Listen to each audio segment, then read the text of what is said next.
Welcome to the Bonhoeffer Project podcast. My name is Dan Lights. This is Bishop Stephen Kimbrell. Bishop, good to have you. It's great to be here. Just throwing them out there, man. I think there are probably some people who the only reason they listen to the podcast is to find out what you're going to call me. Yeah. And then they turn it off. And they're like, yeah, that's I got it. That's it. And they're just going to there's going to be some Reddit thread that has all the names that I've given you. Yeah. So looking forward to it. Looking forward to it. Why don't you take a second to introduce our guest today? Yeah, we're excited to have Travis Evans with us today. I met Travis a few years ago at a conference, and we just kind of bonded over our love for disciple making. Amen. He's from Hera, Oklahoma, part of the Hera Church. He's on staff there. And we invited Travis on today because their church really has embraced disciple making over the last few years, and I feel like they've done a phenomenal job. They've seen a lot of multiplication. Wanted to hear him. I wanted him to have a chance to share a little bit of their story. So, Travis, great to have you on today.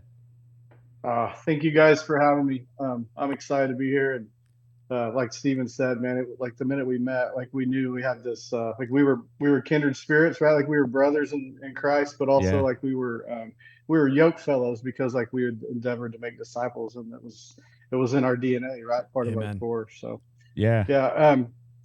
So Hera Church, right?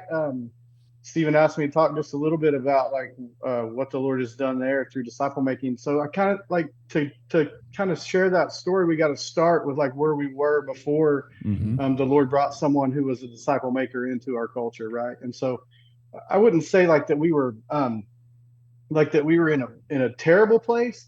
Like we had a congregation, like we had a tithing, we had a building, like things were we were seeing a little bit of fruit, you know. But like we had been without a pastor for about a year, and so like we were in that space like where Jesus had compassion on them because they were like sheep without a shepherd, right? And we knew that space well. And so for me personally, we were a board of trustees led church, and so I was on the board of trustees. I would tell you like I came to know Jesus probably about 12 years old. I can tell you when that was. And then I'm a prodigal, man. Like I chased the world with everything I had. I found my way back into church at Hera Church in 2011, and in 2016 or the beginning of 2017, I was on the board of trustees, and I was a cultural Christian, right? Like I would have told you I was a Christian if you would have known I went to church. Like I would have talked about the Lord, but like I hadn't seen like that significant transformation power in my life that I know Jesus does now, you know. And so I was.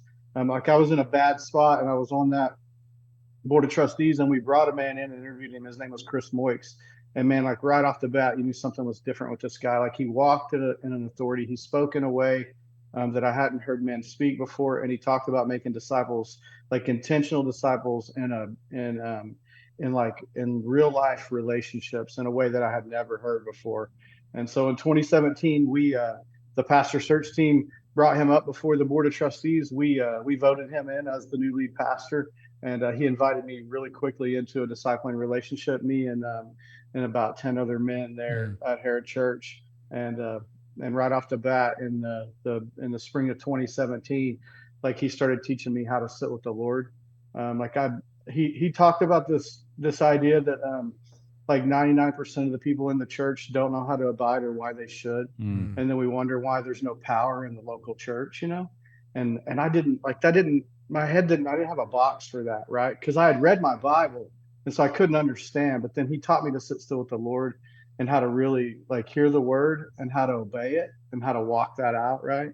And I started seeing Jesus really become Lord in our lives. And so he's going through John, the book of John, line by line, just preaching the gospel with all authority from stage. And he's invited a few men into his living room on Tuesday nights for like a really highly intentional, what we call like a high invite, high challenge relationship, teaching us what it looks like to sit in the word, study the word, to pray to the Lord, to be in a relationship with the Father, and then also how to walk those things out, you know. And man, right off the bat, like we started seeing a movement and a core, but then we also started seeing like the few that were still remain. Like we had lost quite a few of our congregation for a year of not having a pastor, a lead guy, and so the few that remain, there's still some of those who like they started getting shooken because of like we started changing the course of what we were doing. Like all of a sudden, like the word was being preached with all authority, and the challenge was being laid out from the stage. like an expectation that like you don't just show up on Sunday, but like if we call ourselves Christians and we're followers of Jesus, then we should know his words, and right off the bat, Chris set an expectation of what we were shooting for with making a disciple. And so we had really clearly to define it, like quickly to define a disciple, right? And so we defined a disciple, like we put the target out there, like, oh, this is a guy who, a man or a woman who eats his words, who knows the words of Jesus, right? Who walks in his ways, and then who does or attempts his works, right? And so, man, we started seeing like the Lord progress in that through this small core. And over that was in 2017. So over the last 5 years, we went from learning, like we talk a lot about, we use some Mike Breen type tools. And so we talk about up, in, and out, up with the Father, in with mature believers, and then out, to the lost. And so we learned very fast that what we thought was a body of Christians was actually more like a gathering of the lost, a lot more of the crowd. Because they just didn't really know Jesus. They were familiar with him, right? But they didn't have an intimate relationship with him. And so we started to learn that like we had to really focus inward inside the body to grow up the body, to get to a place where we're at now, where we consider ourselves an equipping and sending church. Over the last year, I was the lone elder that remained. Two of our three elders went out to either go plant or to go out to other bodies. And then we sent out probably close to 100 of our core team out to other to revitalization, and then to some other bodies, like what we call like from the back of the pew, just to go in and start making disciples and trying to see the church like get restored to this hope of nations, get woke back up to its call. Yeah. Okay. Wow. So let's. Wow. Okay. So let's talk about that multiplication that you just dropped on us, right? Yeah, there like it was at just the a little end, really. cursory. Whoop, Yeah. throw it out there. And then, and Wait, then we're what? going to go back, and we've got some specific questions, and I think our listeners will too, because I've heard some of the stories of your church. You've shared them with me, and I've heard from others. But you guys are having this good exodus in your church, this spillover, this multiplication.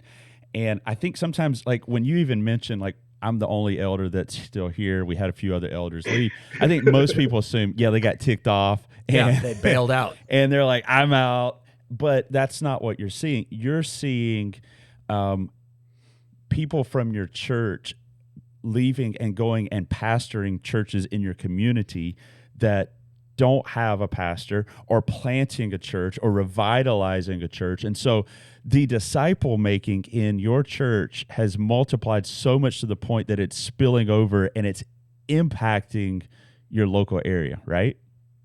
Yes. It's almost like it's biblical. Almost. Right? Yeah, almost like it. Yeah. Which, it's almost like Jesus knew what he was doing when he came up with this. Yeah. Like this simple method that he's like, hey, just like invite some people into your life and watch me work, So that's exactly it. There's so many things I could say there. Dude, I think there's so many. I think My brain's spinning right now with thoughts and questions, and it's like, I think one is, I love the fact the kingdom mindedness of that's happening in your church, and that doesn't happen by accident, and that doesn't happen without a pastor and leaders that die to themselves, because most of the time our philosophy is we can make more disciples that benefit our church. That's right. Right? Absolutely. And Jesus is really all about his kingdom, not our empire. So that's a side conversation. But I think the fact that we want to focus on today is the multiplication that has taken place in your church and spilled over because of disciple making. Is just phenomenal. So, okay. So hey, I want to say something. So when this was playing out, I mean, this has been playing out little bit by little bit, but like last year was like a big sending out year for us, right? And so when this was playing out, like I'm sitting with the Lord, and I'm begging him, because I'm like, man, like this is hard, right? Like it's hard to walk with an open hand, right? Like it's hard to go, like we're a decent sized body, we're maybe like gather 200 or 300 on a Sunday, right? And like you're going, man, like you've entrusted this to me, but like you got to do this with an open hand. You're like, they're your people, Jesus, right? And the Lord's like, give me like your first fruits, right? Like your unblemished lamb. And so in the West, sometimes we get this picture that like my first fruits is my money, right? Mm. Like it's my biggest thing, right? But like what the Lord showed me is like our first fruits are our people, right? Like it's the hearts, right? Like it's this core of disciple makers who are like the workers in the kingdom. Like they're legit mature workers in the kingdom, and they're tithers, right? Like they're not only moving the kingdom, but like they give of their financial gains, right? Like they're really moving everything to do with the kingdom. And the Lord's like, give me them. Right. Like if you want to give me your first fruits, you want to give me like your unblemished lamb, you give me the best of your people, and you send them out to see other churches wake up and Mm. come to life, right? To see other churches be restored, to like truly see the global body of Christ come to complete unity. I mean, Mm. that's what we're trying to do, right? I mean, that's what I'm giving my life to. And so, I mean, that's the goal. And that was the ask of the Lord. And so it seems reasonable. It's in the word, right? Yeah, I'm blown away right now. Yeah. Like, and to be honest with you, it really is. You know, there's some who have the gift of faith, Mm-hmm. and you're exemplifying the gift of faith right now. Yeah. Because really, you're challenging me, because there's a mentality of pastors like, well, this is the way to multiplication, Mm. but we don't think about it as multiplication outside. I mean, we do technically say it's outside the walls of the church, because you're going out and you're doing, Yeah. but it's also to the benefit of the inside. Mm-hmm. But Typically, when we think about it, yeah. correct. And I'm sitting here. You said it like exact when he's like, yeah, a couple elders left. Yeah. You know, the back row pews got it kind of guy. And I'm sitting there going, oh man, he's experienced what a lot of people experience Yeah. when they shift the culture. And he's like, no, man, we're sending them out. I'm like, wait a second. But you know, it's really interesting. And I only speak this because, you know, being in California over the last 2-3 years, our church has lost a considerable amount of people simply because they're out. Like they've left. Literally we've sent someone to probably every state in the union. Yeah. And many of them, without me even really thinking of it, just somebody this last week, they're moving, I think it's this week or next, and they're going out saying, but we're taking this concept of disciple making to our new church. So inadvertently, Yeah. again, unbeknownst to me, and it wasn't intentional, people are getting that bug as you're talking about. And they're like, I can't do anything else because I'm not supposed to. This is the Great Yeah. Commission. Yeah. And I've already heard great testimonies, but it just, you really encapsulated it. I don't even know if I have a question. I'm just like, that's really awesome. Because it's not even a question. It's just like, that's amazing. Travis, so I know this is not technically the road we meant to go down. No, it's but not. it's where we're at. But it's awesome. So along those lines of, you know, I think we're all intrigued by multiplication, but do you think there's a correlation between the multiplication that you guys have seen and also the open-handedness that your pastor and church has had? Like, is there a correlation? Yeah, I think there has to be. I mean, I think it started with like Chris would tell you that we were that like when he showed up at Hera Church, like we were just really good soil.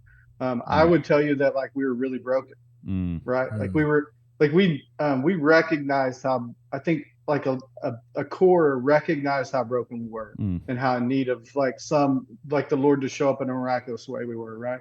And so like I think that played into it. But like you, Dave, I want to back up and touch on something you said, because I don't want like to paint this as like, oh, it's just like it's been wins the whole time. Right. You said the first thing when you were saying like that's not the gospel, right? Like this is hard, messy work, right? And it comes with like losses, right? But you said some left.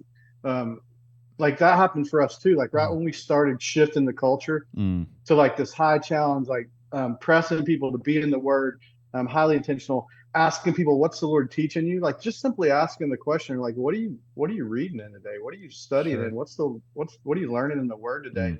Like people sometimes like they don't like that extra challenge just on a Sunday morning, you know? And so when we start changing the culture to this, like we saw that initial, again, Yeah. exodus, if you will, that wasn't necessarily well, it was the Lord, right? The Lord separates. And so he Sure. does, like, everybody's got the place that the Lord has them set up for them to be. And so, like, we had that group that went out, and that kind of dwindled down to the core, right? To the remnant.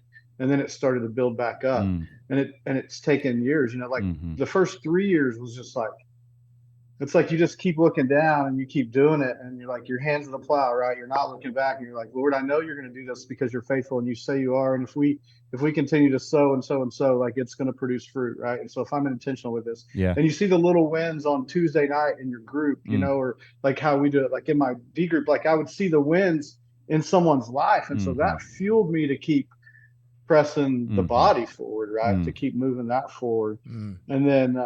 And then as we see more and more wins, you see transformation, and people start realizing the gospel is really true. Like this Yeah. isn't a history book, that like Jesus really is a man who did die, was buried, and resurrection and came to life. And like all that power dwells in this word. And it shifted everything. And then COVID happened, right? Right. And a lot of us, like our body dwindled like everyone did, right? But we're in Oklahoma, so some of the restrictions weren't quite as tough Mhm. as like where you guys are in California. But we got shut down too for a short season from gathering on Sunday. And because we were a disciple making body, and we had 30 or 40 of core disciple makers, we just rolled out into house churches immediately. And so disciple makers just opened their homes and did the same thing they would do on a regular weeknight.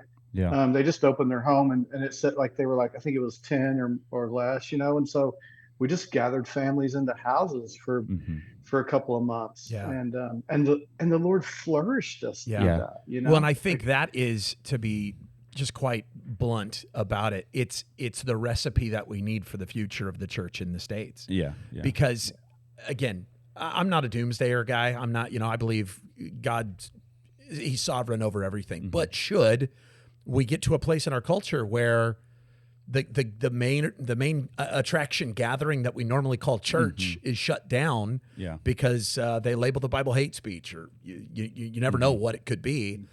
But if we don't have a core group, just like you were talking about, to send out and say, all right.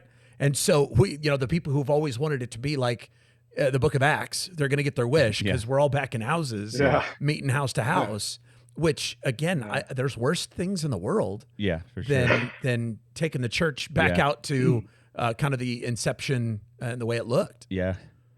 Travis, I want to go back to you talked about some of the issues you guys had, and we've talked a lot on our podcast to different guys about when they're trying to change culture. But I just feel like that's so helpful for people who are about to go through that process or maybe in that process, because I think sometimes when we get pushback, our automatic response is, what am I doing wrong? And that's just not a reality. Sometimes it's just a part of it. So specifically, you guys started holding people to a higher standard, right? Right. And I don't think in a legalistic type way, but what was some of the pushback you got? Did you hear that verbally? What did that look like? Yeah, I mean, I think right off the bat, because it's like intimate. So it's not like your typical small groups, right? So it's not like you do a sign up and everybody can come sign up. Like we work out of Luke 10, people of peace. I think I heard Tommy say that when he podcasted with you guys. So we believe wholeheartedly in people of peace, and like Jesus describes in Luke 10. And so Chris invited a small core of people. His wife, just shortly behind him, a few months behind him, invited a small core of women. Yeah. And so you got a church of about 300, a body of about 300, and then you get maybe like 10 men and like 6 women. And it's like, oh, well, this is how it starts. And so right off the bat, you get that feeling where people think that like they're being left out, and so that you kind of got to work through that and cast vision through that, because because it is does work on people of peace, right? And it's for reliable men and women who have shown themselves to be reliable, that are willing to learn and to be good soil to grow, right, to be planted into. And so start right off the bat, like people start getting convicted, which isn't a bad thing, but then right on the back of the conviction, right, is the enemy coming in Yeah. with condemnation, Right. right? And then that, like, he starts to create dissension because that's his game, right? And Yeah. so I think right off the bat, like the biggest things that we've learned is that like language builds culture, right? So like making sure like we have a common language and that the words that we're using that we actually can define them biblically. Yeah. Like we're not just making stuff up, you know. Like I think that was super important right off the bat, and then continuing to like cast like really big vision for from stage. Like I heard you say, Dan, like you guys haven't announced it. Like I don't think it was done necessarily like that, but Chris came in when we were in a place where we all knew we needed to shift. So it wasn't Yeah. like we were in a body like where everything was well and like we're killing it, and then we're starting to just change the culture from a little bit, right? Sure. So like from stage, you started casting vision about what we're doing to try to because like those gaps in the unknown is where the enemy plays, Yeah, right? absolutely. And so like the word says like where there is no vision, like the people cast off restraint, like Mhm. where there's no Mhm. revelation. Like if we're not keeping as the leaders, right? Like if we're not keeping their eyes lifted up to like the thing we're running toward, Yeah. then wouldn't we expect that like their eyes are going to drop and we start devouring each other? Mhm. I mean, it's kind of part of the problem. One of the problems in the Western church is that because we don't have our eyes focused on the true mission, like we get our eyes dropped down and we start looking at each other and we start eating each other. Mhm. You know, Right. we just start devouring each other. And so, like right off the bat, keeping vision up. But then you still always get the pushback. You get the people that thought, think that it was a clique, or Sure. they say, I've done this before, like Yep. I went through that, and then you get people that they just don't like being challenged to read their Bible. Yeah. Like they're just way more comfortable showing up on Sunday, Mm. being able to come in, sing a few worship songs, listen to someone preach an inspirational message, Mhm. and then go home and have and live like a carnal Christian, right? And we've learned that like Jesus moves in obedience, right? Mm. What like uh, persecution comes from witness, right? And so like when you start witnessing, being like witnessing to what the Lord's doing in your life, you're going to receive persecution, even in the West, right?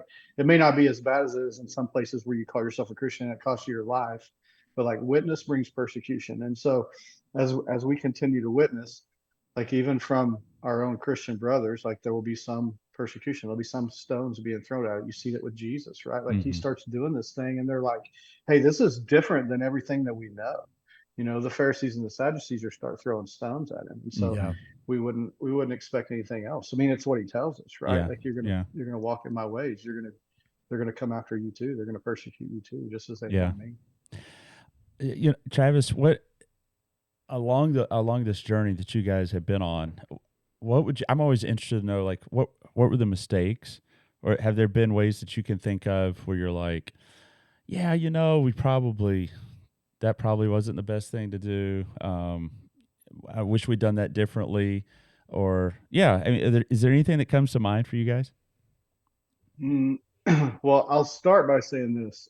Like, and I've told you this before, Stephen. Like, one of the things the Lord showed me is one of my biggest attributes is I have no idea what I'm doing. Like, That's good. I mean, right? Like, Yeah. Yeah. I'm totally dependent on the Lord, Yeah. right? That's And so good.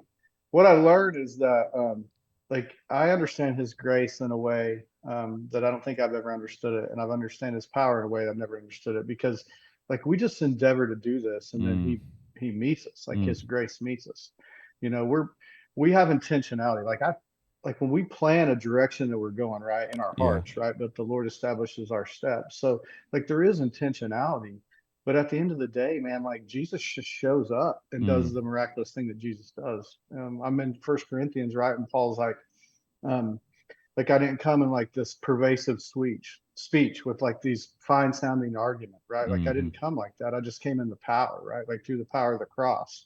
And I think the same thing happens when you endeavor to make disciples. Like if you just do that and you set down intentionally to like grow people up, like you'll start seeing them progress in that, and Yeah. then the Lord shows up in a miraculous way. Yeah. So that's just like I say that to say like just step into it because His grace is sufficient. He Mm. says, I'm going to be with you, right? Mm. Matthew 28, He's like, I will be with you. Yeah. All authority in heaven and earth has been given to me, and I will be with you as you go and do these things. And so I think that's like the biggest piece.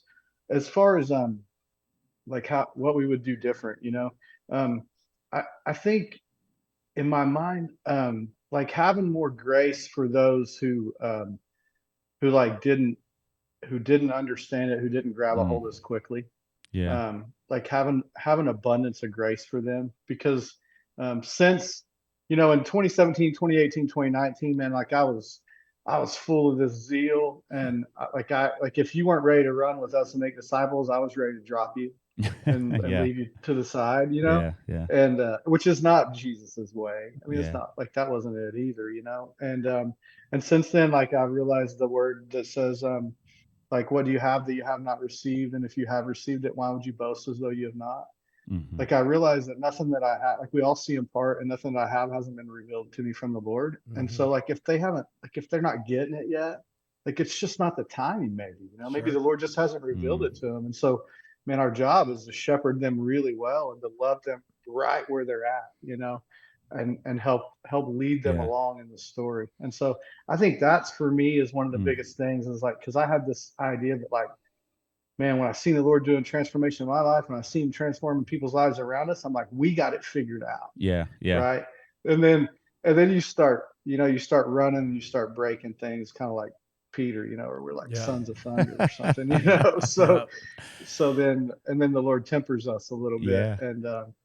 and teaches us to walk in humility. And so, yeah, I think that's the biggest thing is like, man, have grace for people. Hey, I got one other one. Can I keep talking? You guys No. can Please. cut me No, off. keep No. going. Um, so I get to work a lot now, and you guys will appreciate this with lead guys who have been like leading churches, like legit churches, who are leading people to the Lord, who are like doing Hmm. the work of the call in their life, like they're walking it out.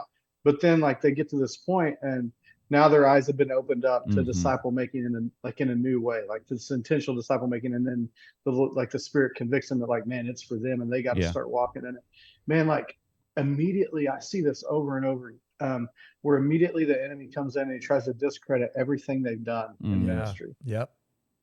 And man, like I press people over and over, like, man, like tons of encouragement, tons of encouragement, tons of encouragement, because like that's a lie. Like the Lord uses every bit of what he's built up to the point where he reveals to you it's time to make hmm. disciples. Yeah. And so if you've been leading a body of Christ for like 20 years or 30 years and the Lord reveals it to you, praise God, you see it now Yeah. and start walking in it, right? Like don't let the lies of the enemy condemn you. That's junk, Yeah. those are just straight lies. But it's true. Yeah. As I've talked to many pastors over the years, and you try to get them to, press in more with the intentional disciple making, and there is an error of what have I been doing?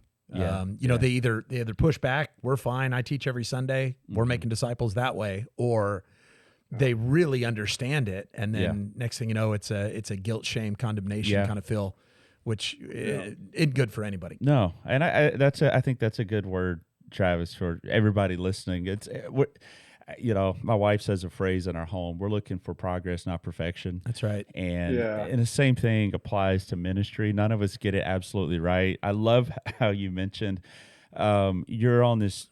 You guys, the direction you're going. You're on this journey with Jesus, and I think when it comes to disciple making, sometimes we're paralyzed because we want to make sure we have the right plan, Sure. the right curriculum, and it's so hard for us to move forward in anything because we're afraid of messing anything up. And sometimes don't get me wrong, a plan is great, but sometimes the perfect plan I think can remove our need for Jesus, if you will. Yeah. And Yeah. it is definitely a walk with him and step by step trying to figure out, Lord, what do you want us to do in this situation? Your context in Oklahoma is very different than my context in Irvine, Yeah. which is very different, Yeah. even though we're Yeah. only 45 minutes apart. Yeah, Very different it's than different. where Dan is here in Oceanside. And so Yeah. there's so much of it that is walking with the Lord, walking in the Spirit, that's being revealed to us along the way. So I love that. Amen. Well, Travis, That's thank good you so stuff. much for joining us today. Gosh, that was so encouraging. What Yeah. a joy to just hear that. And I know our listener base is going, man, I needed to hear that too. Because Yeah. I'll tell you, if I needed to hear that, I know there's a lot of people that needed to hear that. So it was a great encouragement. Thank you for joining us today. We really appreciate it. Yeah. Thank you guys for having me. Absolutely. God bless you guys. Thank you again for tuning in, and we will catch you on the next episode. Thanks for tuning in to the Bonhoeffer Project podcast. If you like what you've heard and found it beneficial, then leave us a comment and be sure to share it with a friend. If you want more information about the Bonhoeffer Project and how we can help you formulate your own plan of making disciples, then check us out at thebonhoefferproject.com. And as we always say, make disciples and let Jesus build the church.